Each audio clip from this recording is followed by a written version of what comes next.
بسم الله الرحمن الرحيم الحمد لله رب العالمين والصلاة والسلام على أشرف الأنبياء والمرسلين نبينا محمد وعلى آله وصحبه أجمعين أما بعد السلام عليكم ورحمة الله وبركاته brothers and sisters.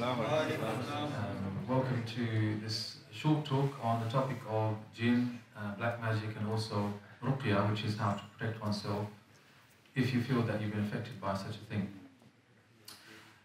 I've actually done a more detailed discussion on these topics before, and it's been recorded and it's on the Redbridge Islamic Center YouTube channel, so if you wanted to go into more detail you can. Today's lesson will be kind of like a summary of what I did there. So let's begin. I want us to reflect over an incident that took place in the life of our Prophet ﷺ. This is the 10th year of his prophecy and things are becoming very difficult in Mecca. There was a lot of persecution, and he left his home to go to a nearby place called Taif with the hope of calling the people to Islam, or at least having them accept or allow his followers to move to Taif to live without persecution. However, they reacted in a very obnoxious way, and in fact they got the people to pelt him out of Taif, and he left in a state of shock, and in fact his sandals were bloodied because of what they had done to him, sallallahu alaihi wasallam. He made his way back to Mecca and he stopped in a valley called the Valley of Nakhla. There he stood up to offer salah to Allah with the only person who was with him, Zayd ibn Harith.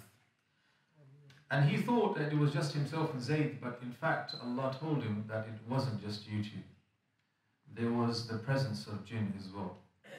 And Allah revealed the verse inside Surah Al-Ahqaf and inside Surah Jinn referring to that incident. Allah says in Surah Al-Ahqaf, وَإِذْ صَرَفْنَا إِلَيْكَ نَفَرًا مِنَ الْجِنِّ يَسْتَمِعُونَ الْقُرْآنَ فَلَمَّا حَضَرُوهُ قَالُوا أَنصِتُوا فَلَمَّا قُضِيَ وَلَّوْا إِلَىٰ قَوْمِهِمْ مُنذِرِينَ. Remember when we diverted a group of jinn to you in order to listen to the Qur'an.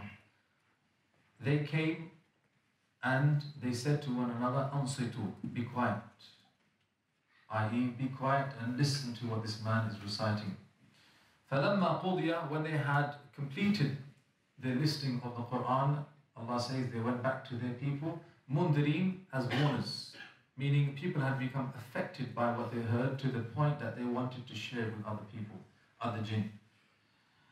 Now, in Surah Jinn, Allah describes how they gathered around the Prophet ﷺ. Yes, Allah says, كَادُوا يَكُونُونَ عَلَيْهِ لِبَدًا. This means that the jinn, they swarmed around the Prophet ﷺ as he's standing there in Salah. And كَادُوا يَكُونُونَ عَلَيْهِ لِبَدًا means that they began to pile on top of one another to try and get closer to listen to it. Almost as if they were going to collapse and fall on top of him. And they said, إِنَّا سَمِعْنَا قُرْآنًا عَجَبًا. Indeed, we have heard an amazing Qur'an. That is their words. Now all of this was unbeknown to the Prophet ﷺ until Allah revealed these verses. Just from this verse alone, we learn a number of things about the jinn. The first thing we learn is that the jinn are real. It is not some fictitious belief, it is not some hocus pocus idea, it is there inside the Quran and inside the Sunnah through mass transmitted reports, what they call mutawatir reports. Here's a statement of Ibn Taymiyyah I'm going to read for you. لم يخالف أحد من طائف المسلمين في وجود الجن.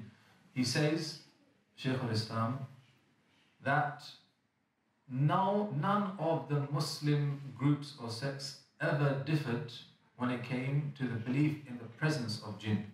The idea that there is a species called the jinn. ولا في أن الله أرسل محمدا صلى الله عليه وسلم إليهم. Nor did they differ that our Prophet was also sent to them as a prophet as well. They agreed on both these things. وجمهور طوائف الكفار على إثبات الجن. And he also said that the majority of other faiths like Christianity, Judaism, and even others, the majority of them also believe in the presence of such things as jinn. So even today people refer to jinn maybe in other words like demons, evil spirits. Lucifer, okay. Ghosts, yeah. Those kind of things. And he's saying that the fact that so many other people also believe in the idea of jinn lends legitimacy to the idea that they do exist in Islam as well. Yes? That if so many human beings have constantly believed in this idea, that is a proof that there is truth to it. And then the real truth comes from the revelation of the Quran. So this is a proven fact. Did anyone ever deny jinn exist? Until many hundreds of years, maybe until the time of Ibn Taymiyyah, that's 800 years or more, there was no disagreement, or reported disagreement anyway. However, in recent times, recent history, people began to deny the existence of jinn. Of the most famous is Sheikh Muhammad Abduh. Sheikh Muhammad Abduh, he was a famous Egyptian scholar who passed away in 1905. He was famous, well-known, knowledgeable person, but he said that jinn, and believe it or not, this is true, that jinn are actually microbes. Bacteria, jinn. Bacteria, germs, microbes. He said because jinn, linguistically, jinn refers to something that is hidden or unseen. And he said microbes could be the answer here. That they are the things that are unseen to people unless you use some equipment to see them. And so he interpreted the verse in the Quran that refer to jinn as not a living entity made of fire, etc., etc., but as microbes. And perhaps many people now, they start to claim these kind of things. But just take a step back and insert the translation of microbes into the verse that we just recited. And remember when we turned a group of microbes to you to listen to the Quran. Like how do you work that out? How do you make that work, seriously? Isn't it? So this is something which is agreed upon, is part of our belief in the unseen, the belief in the jinn. Other things we learn just from this verse about the visit of the jinn to the Prophet ﷺ is that jinn are like human beings in that some of them are good, some of them are bad. أَنَّا مِنَّا الْمُسْلِمُونَ وَمِنَّا الْقَاسِطُونَ. And Surah Jinn, they say themselves, أَنَّا مِنَّا. From amongst us, they are Muslimun, faithful, devout jinn. وَمِنَّا الْقَاسِطُونَ. And of us are also deviant ones. There are some good and some bad. So when you say jinn, you shouldn't automatically assume we are speaking about devil. Yes? Those jinn who are evil, we refer to them as shayateen and devils. Yes? But it is wrong to think that a jinn is synonymous with devil. Because in the story, these jinn, they listened to the Quran and they went back as believers. In fact, they went back as propagators of the faith. Also, in the Quran, we learn that jinn are of different types. There's a regular jinn and then there is the super jinn. Anyone know what the super jinn is referred to in the Quran? Huh? Ifrit. Ifrit comes from the root of ta'fir. Ta'fir means to kick up dust.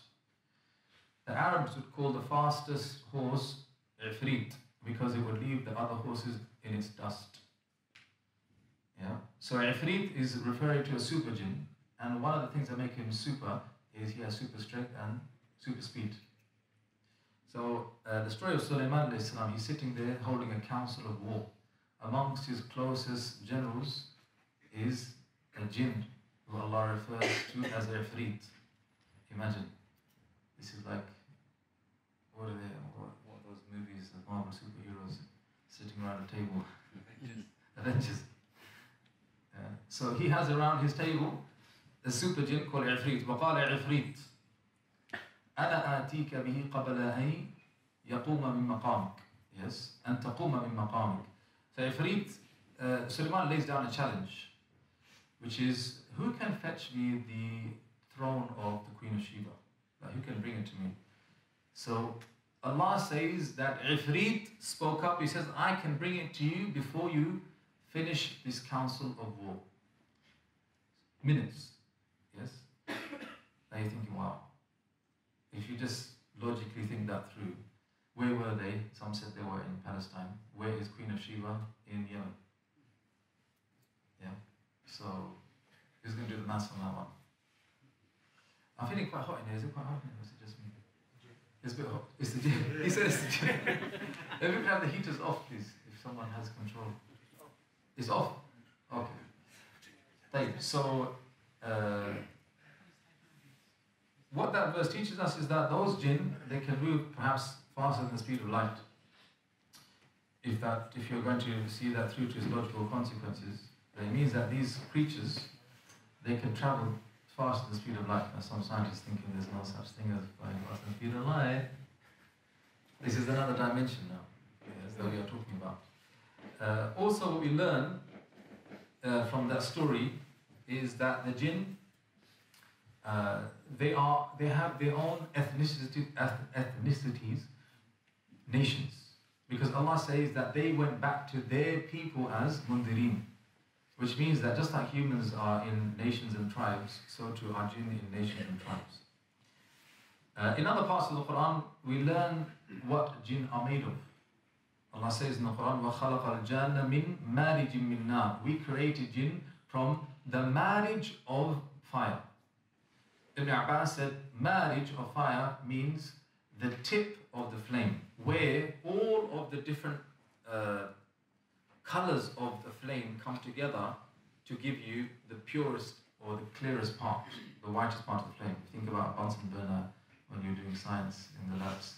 You know, you can adjust the flame until you get the fiercest part of the flame. The tip of it is the hottest, right? So marriage min nar is referring to the tip of the flame, meaning either the hottest or the purest.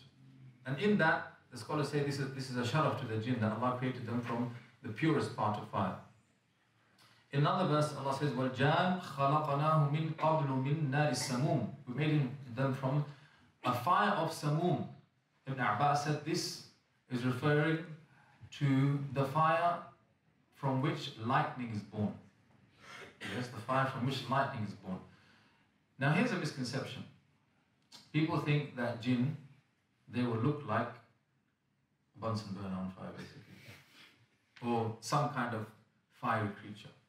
But that's not true.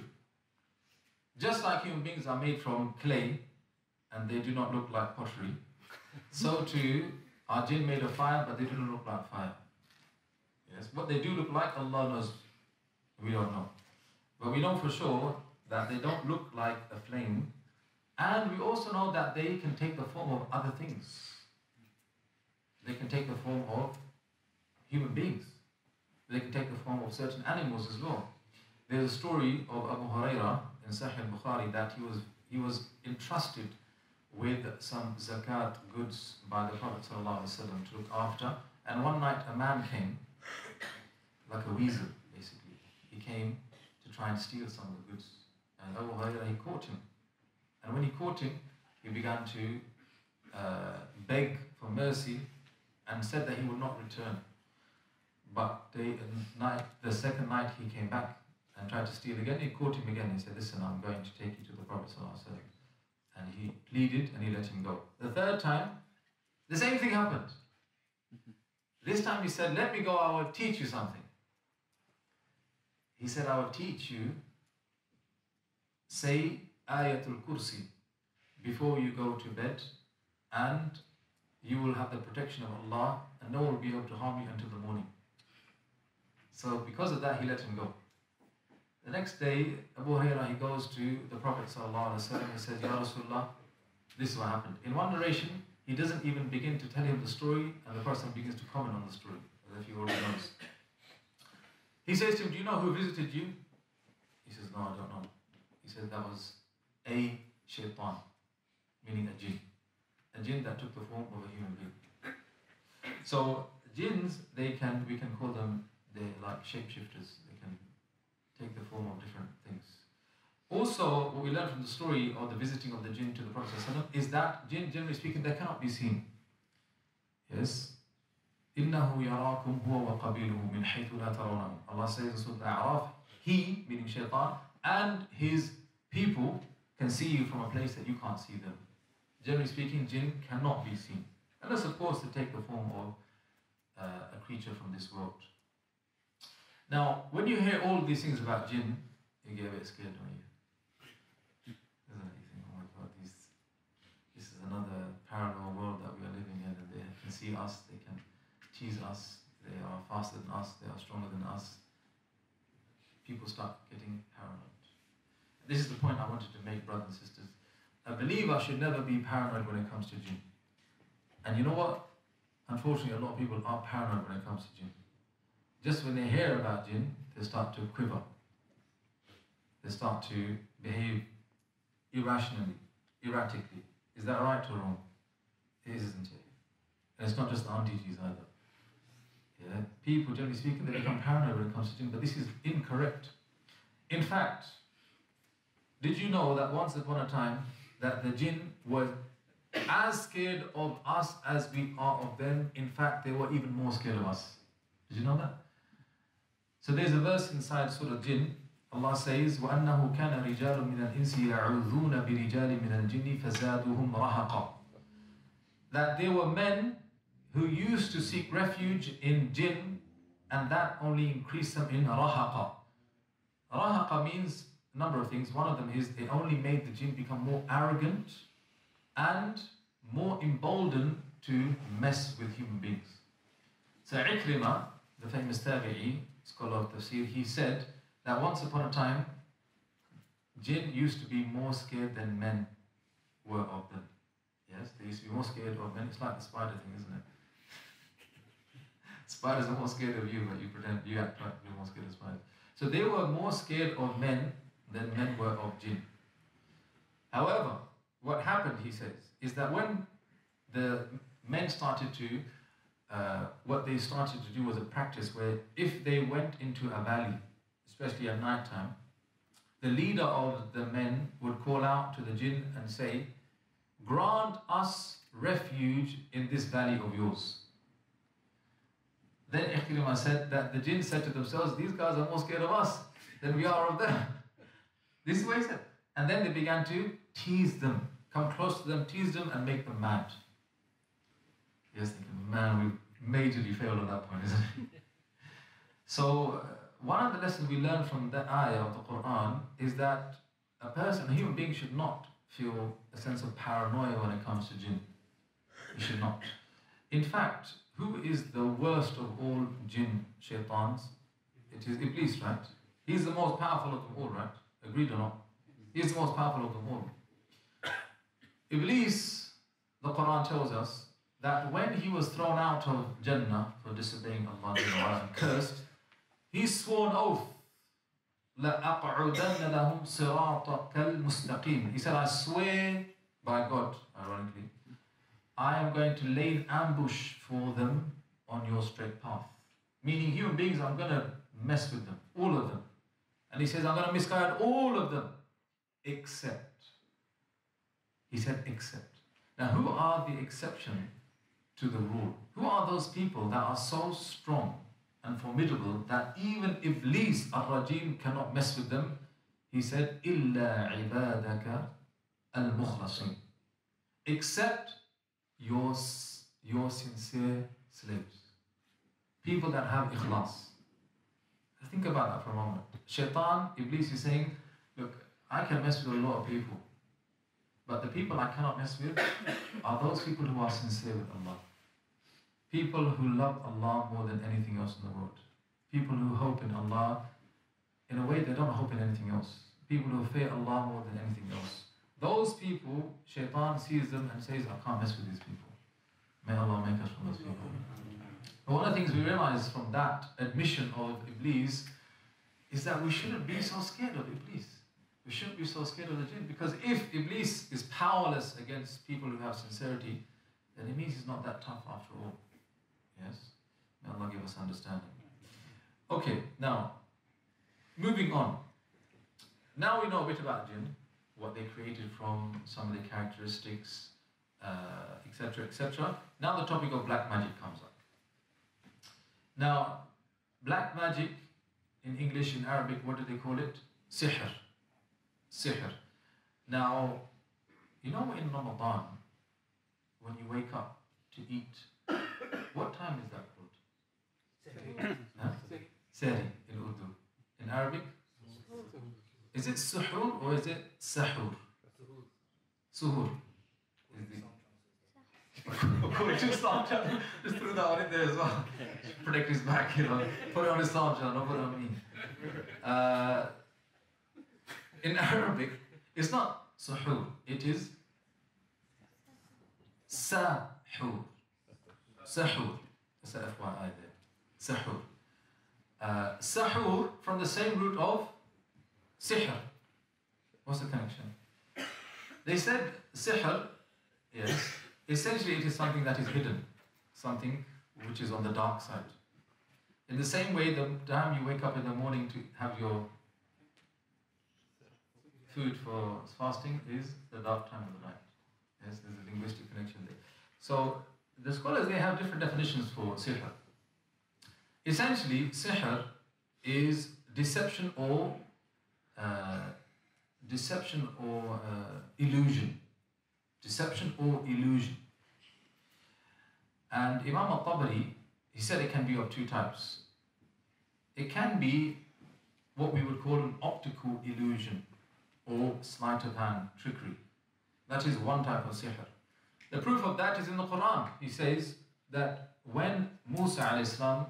went and had a competition with the magicians of Egypt, Allah said that when the magicians threw down their staffs and their ropes, saharu a'yun al-nas, that they bewitched the eyes of the audience. Interesting wording, isn't it? They bewitched the eyes of the audience. As if to say that the sticks and the ropes, they were not actually moving. They didn't turn into snakes. People thought they turned into snakes. In another verse, يُخَيَّلُ إِلَيْهِ أَنَّهُ تَسْعَى. Allah said, Musa a.s., when he himself saw the magicians throw down their ropes and their sticks, it يُخَيَّلُ. You know in Urdu we say khayal, khayal. So khayal means imagination, right? Yukhayalu, same word. It means that he imagined that those sticks and ropes were moving around rapidly like snakes. So what type of magic is this? It is the illusion. But he said there is a second type. The second type, haqiqi. It is a real magic in which the magician makes something transform. Like he said, he makes one animal transform into another animal, or he can kill someone. For example, he can kill someone through magic. This is a real type of magic, isn't it? This is not an optical illusion. The guy is dead on the floor. Obviously, something happened, isn't it? So all of this deception, either it is the illusionary type or it is the real type, but all of it is happening through a hidden means. A hidden means that is inconspicuous and somebody cannot put their finger on what is happening, but no doubt about it, something is happening. Now what is amazing is that in the Quran, Allah highlights to us one area of magic that is frequently used, one attack that is made by magicians against people, an area of their life. Anyone know which area of their life the Quran says is usually the focus of magic? Very good. Yes, so in Surah Al-Baqarah, Allah tells us that there was two angels. They were sent by Allah as a test to the people of Babel, and they were going to show them a place where they could go to learn magic. Yes, but they said, don't go there, because if you do, learning it is kufr. Those who were tempted and saw the dollar signs rolling in their eyes because they thought, I can make some money out of this, they said, yeah, it's alright, just tell us. And then they went and they learned magic. So Allah says, فَيَتَعَلَّمُونَ مِنْهُمَا مَا يُفَرِّقُونَ بِهِ بَيْنَ الْمَرْءِ وَالزَّوْجِ. That what they learned from the two angels was that which would separate between a man and his wife. Separate between a man and his wife. Meaning that that type of magic has a real effect. Can have a real effect to the point that it can break a marriage. How does it do that? Some of the scholars said it makes the husband or the wife, or both of them, see each other in the most negative light possible. And you're thinking, man, that was far off from me anyway. But this is in a way that makes a person repulsed by the other's presence. So they have no intimacy. In fact, they just want to be away from the other person. And like that, the marriage breaks down. So the Quran is telling us that the magic has the potential to inflict harm on people. Yes. So therefore, a person should not say this black magic stuff is all imaginary and it is hocus pocus. It doesn't exist. Anyone who says they have been affected by black magic, we will explain it away by saying this is a mental illness. Yeah? People do that. They say this guy needs a psychiatrist. It has nothing to do with black magic. Now here's the problem. People go to extremes. Extreme number one is that the slightest misfortune, the slightest prick of a finger, or a drop in one's A levels from A star to A, and they immediately blame the jinn. There's a jinn involved here. There's black magic here. Yes? Immediately. I've seen it. The slightest misfortune and people jump to the worst possible conclusion that there's a black magic involved here for the anti Bangladesh, Pakistan, This is extreme. The opposite extreme is that there's a person, he's being diagnosed as having black magic done on him. And all the symptoms and signs are there. However, the person says, this is just schizophrenia or some other type of mental illness. There's no such thing as black magic or possession. This is another extreme. A Muslim should be in the middle. You should realize that if a person is afflicted by black magic, that there are signs and symptoms known by the qualified people who will diagnose this person. Similar to a doctor, when he sees someone who presents a certain condition, he will use diagnostic tools to identify the problem. Yes? And this is the way of a Muslim.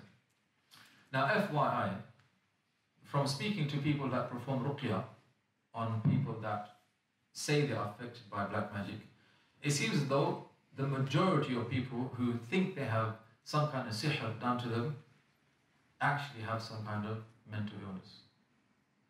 Yes, majority. Some say 90% almost. 90%. However, that's just anecdotal proofs. My point in sharing that with you is, it seems as though a lot of people are going to the extreme on this point. Yes, they immediately think there's some black magic involved, when in reality it is not. However, what do we say about people that deny that jinn can possess a human being? We spoke about black magic, but then a part of black magic is a magician casting a spell in which a jinn will enter inside a human being's body and take hold of this person, possess him, etc., etc. If someone denies this, what is the Islamic ruling? Firstly, distinguish between a person who denies the existence of jinn versus a person who denies that jinn can possess a human being. There are two different things. As for the person who denies that jinn exists, some of the scholars say this is kufr, disbelief, because it mentions so explicitly in the Quran and in the mutawatir hadith of the Prophet ﷺ. As for the person who denies that jinn can enter inside a human being's body and possess, it is not as clear as the first case. Yes, and we would not say this person has committed kufr. However, it seems as though this position was not the position of the early Muslims. All of them believed that it is possible. So I came across this quote, of Imam Ahmad. His son, Ibn Taymiyyah Ahmad, quotes this statement. He says that the son of Imam Ahmad came to him and he said, there are some people, they claim that jinn cannot enter inside a human being's body. What do you say about this, father? So he said, Ya bunayya, oh my dear son, يَكْذِبُونَ هُوَ ذَاكَ يَتَكَلَّمُ عَلَى لِسَانِهِ. Now this, I didn't understand this for a long time. When I asked one of my teachers, what did this mean? He says, and listen to this carefully, يَكْذِبُونَ هُوَ ذَا يَتَكَلَّمُ عَلَى لِسَانِهِ means that the very thing that they are denying is the one who is speaking on his tongue. What does that mean? It means that, you know the guy who's saying jinns can't enter inside a human being's body? That guy is possessed by a jinn who is saying those words from his tongue. That's what he's saying. So he's completely dismissing this idea that there is a view suggesting that it's an impossibility for jinn to enter inside a human being's body. That's what Imam Ahmad is saying, rahimahullah. And to be honest, many scholars, every single one of the scholars I have read up on, in terms of their position on this, it is clear that they all believe this. And to be honest, some of us know from experience. I personally have seen someone who's possessed by jinn, not just one person, but a few. In Egypt, I remember, there was my own neighbor became possessed by jinn. And this person required help, obviously. One of my teachers, he was Iraqi, so I called him, he came. Instead of coming to the neighbor's house first, he came to my house first. He said, come with me. I said, oh, I've got so much work to do. He said, you come with me. I said, then make wudu. So I made wudu, went with him next door. So this was a sister. So as soon as we entered inside the house, she started to behave in a very freaky way. Her eyes became pure white. Her eyes rolled back and became pure white. She was wearing niqab, so it was even scarier. And then she started to move back and forth like this. Okay? So the heart was pounding a little bit. With my teacher, subhanAllah, straight arrow, yeah? He says to her, go and make wudu. And she's not even speaking clearly. She's just like grunting and stuff like that.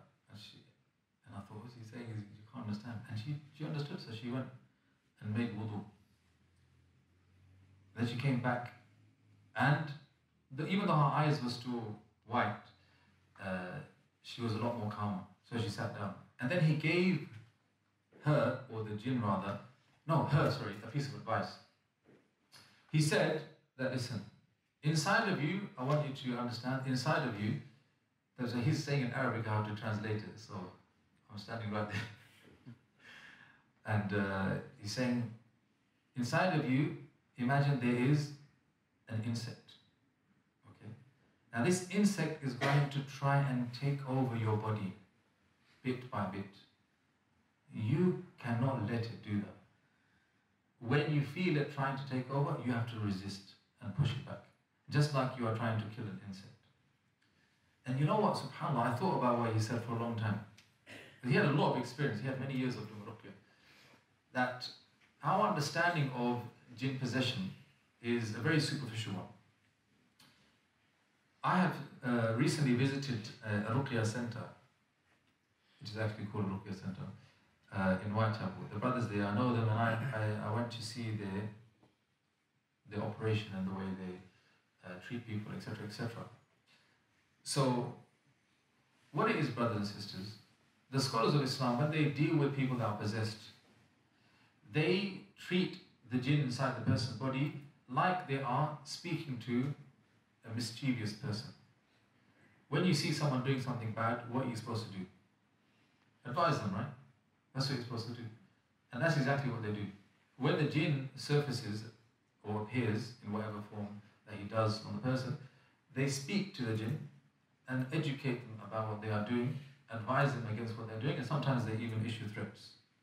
Besides reading Quran and Adhkar.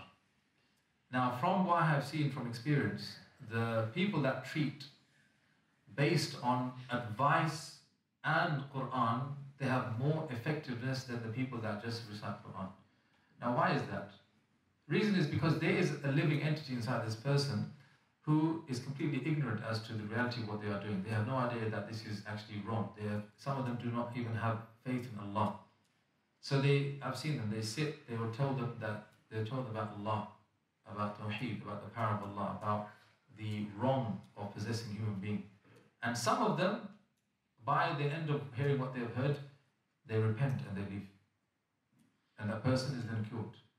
And this is the easiest way, yeah, and the most effective way as well. However, when you read Quran on a person who's possessed by a jinn, there is a violent reaction many times, yes. But what happens is that the jinn sometimes become even more stubborn to stay in this person, as if he is now in a battle with you, not understanding that you are reciting to him the words of Allah and that you should listen to them and leave. So anyway, going back to jinn possession. So The overwhelming majority of scholars believe that it is a reality.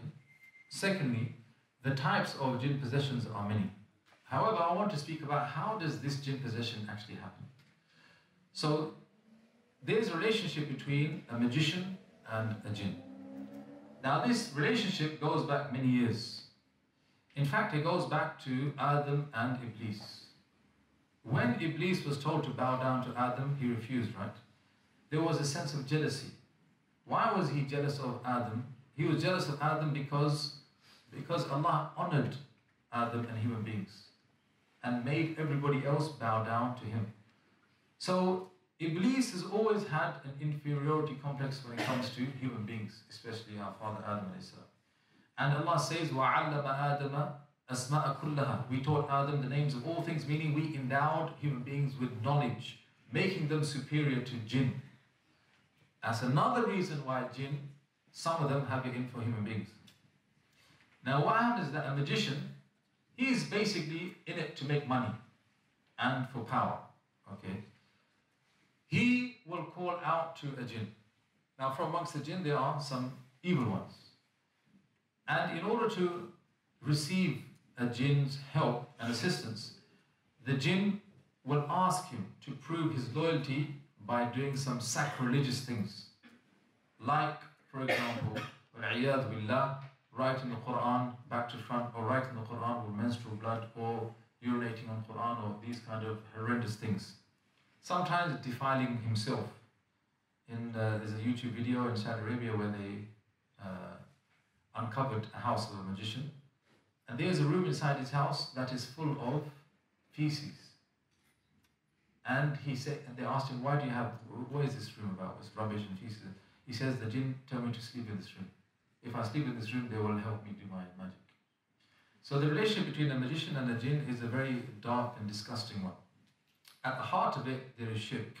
Because when a human being calls out to something in the unseen, immediately he has committed shirk, associated partners with Allah subhanahu wa ta'ala. So that in and of itself is a huge problem. Never mind all the damage that comes from that relationship. Then the jinn will help him do certain things because the human being is defiling himself or is humiliating himself, and he gets a sense of pleasure out of that. So that's his kick. As for the magician, when he gets the help of a jinn, he gets money, he gets reputation. So that's his kick out of it. So then people come to him and they say, do this on such and such a person, do this on such a person, and then it takes money, and this is how the relationship happens. Now some of magic involves possession, some magic does not involve possession. Yes, the magic that doesn't involve possession is actually more difficult than the magic that does involve possession, because a person may be affected by black magic by a jinn that visits him sometimes and causes him problems and leaves. Because a person may not have the jinn present with them at that moment in time, but they're reading Quran and listening to adhan and nothing is happening, so he thinks that everything is fine. But then, what do you know? After some time, the jinn visits again. So this is a type of magic. It doesn't necessarily mean that you're possessed by a jinn, but you could be affected by black magic. And then there is the full possession of a jinn inside a human being as well. Now the last part of this talk is about how to deal with such problems. If a person believes they are affected by black magic, what should they do? Here, we advise people that if they think they are affected by black magic, they should start by treating themselves. If they feel that self-treatment is not working, then they should turn to a specialist. So let's work on self-treatment first. What should a person do? They should do what is known as Ruqyah. What is Ruqyah? Ruqyah very simply is to use words from the Quran, recitation from the Quran, or certain du'as reported from the Prophet ﷺ to combat this problem. However, when they recite those verses and when they recite those du'as, they should have the intention that I am now doing Ruqyah on myself. Yes, doing Ruqyah on myself. And they should have an unwavering faith that if something happens of good, it is happening because of Allah and Allah alone, not because of anyone or anything else. It's very simple. Yes? What should you recite? The most powerful things to recite in the Quran and doing Ruqyah is Surah Al-Fatiha. You're thinking, really? Surah Al-Fatiha? What about Surah Al-Fatiha? Give us some special stuff, you know, the hidden stuff. Unlock the secret levels and the rest of it. La la la la la. Surah Al-Fatiha is the strongest. One of the names of Surah Al-Fatiha is Ash-Shafi, the cure. Yeah, if you wanted more of a hint, the cure, that's one of the names of Surah Al-Fatiha. And there's a hadith Sahih Bukhari where the companions, they were on a journey, they went past a group of people, they asked them for some food, some hospitality, and they refused. And as they were camped outside this tribe, their chieftain was stung by a scorpion. And they panicked, they tried to treat him, they couldn't do anything, and they said, you know, those religious Maulanas that went past, we should ask them for some help.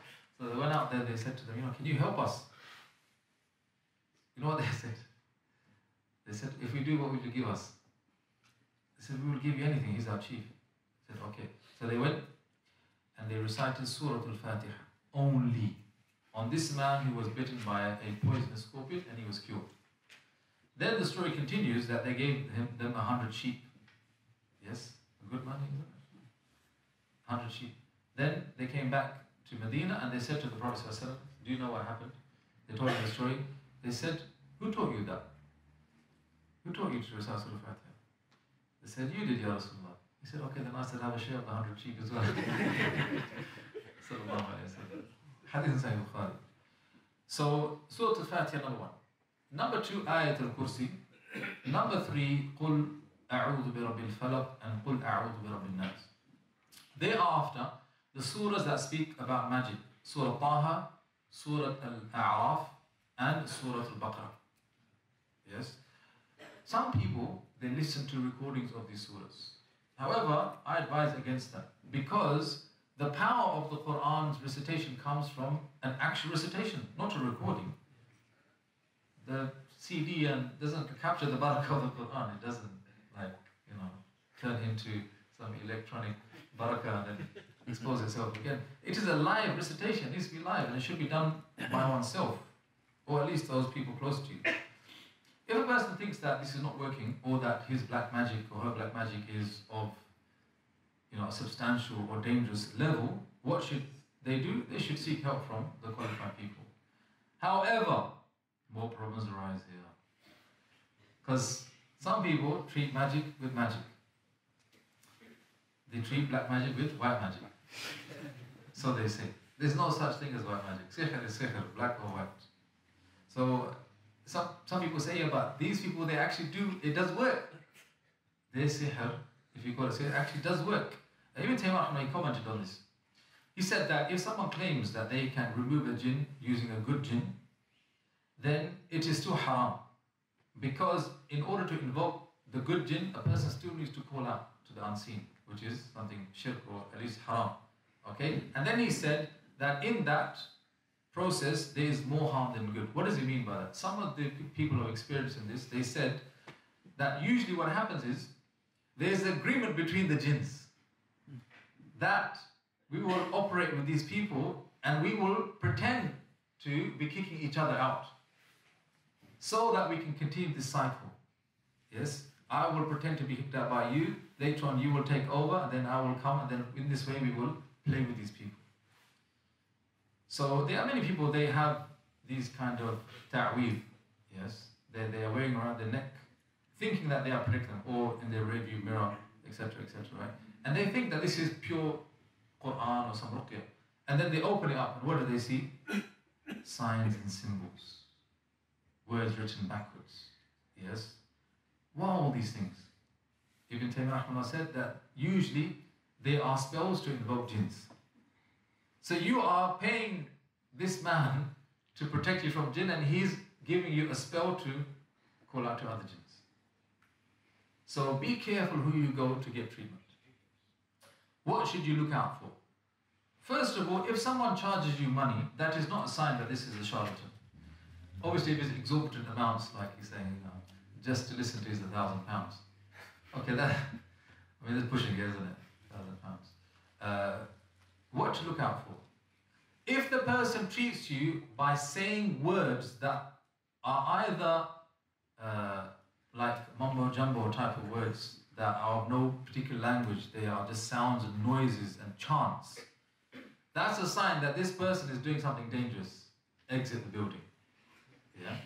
If a person is making some kind of spells, if a person is writing down some kind of funny signs and symbols, making fire, and these kind of things that you see, this is not a good sign. Yes, this is not a good sign. What a person should be doing is reciting Quran on you, making the adhan, reading some adhkar, all of these things that you know are from the Quran and Sunnah. So long as the person is doing these kind of things, or what I mentioned before, that if you become possessed, he speaks to the jinn and gives them da'wah. All of these things are permissible. There are some other things, there is some leeway in the kind of practices a person can engage in trying to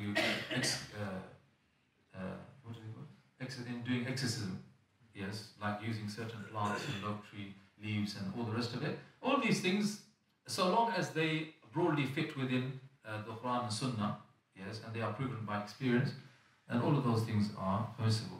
The final thing I want to mention, our Prophet ﷺ was once affected by black magic. Yes, hadith is in Sahih Bukhari on the authority of Aisha radiallahu ta'ala anha. She said that once, towards the end of his life, he was affected by black magic, and he thought something had happened when it had not happened. Now Ibn Hajar, he says that what that means is that the Prophet ﷺ thought that he needed to make ghusl when he did not need to make ghusl. Yes, do you know what that means? You get the idea, right? So that was the extent of the black magic done on the Prophet. Then what happened is, he was visited by two people who were actually angels. One sat towards his head, the other sat towards his legs, and said, what is wrong with this person? Meaning speaking to one another. And they said, he has been affected by the black magic. The other one said, who did it? They said, Labid ibn al-A'sam. This Jewish magician who lived in Medina, he was the most infamous of all the magicians there. His magic was known to be extremely potent. Yeah. So they said, where is the spell? They said it is in a well, and they named the well. How is the spell made? They said with a comb, with parts of his hair and parts of the pollen of some tree. Okay. So what did they do? The Prophet ﷺ went to that well with some of his companions. In one narration, they removed the spell, which was in fact knots, and they untied them whilst reciting قُلْ أَعُوذُ بِرَبِّ الْفَلَقِ and قُلْ أَعُوذُ بِرَبِّ النَّاسِ. And every time a knot was untied, the effect of the magic began to dissipate slowly until it was not there anymore. In another narration, all they did is that they filled that well up and they recited those surahs, yeah, and that was enough. Now we learn a number of things from that story, and one of them is extremely important. People think that if you're affected by black magic, it means that you have weak faith. True or not? People think that if a person was affected by black magic, it's because he has weak faith. But is that true? Would you say that about the Prophet ﷺ? That he had weak faith? But none of us would say that. So it is possible that even a person of strong faith can be tested with black magic, because our Prophet ﷺ was tested with black magic. Number two, the effect of black magic, okay, is hugely decreased based on the piety of the individual. They said that this was the most powerful magician in Medina. He had the power to cast a spell which would kill people.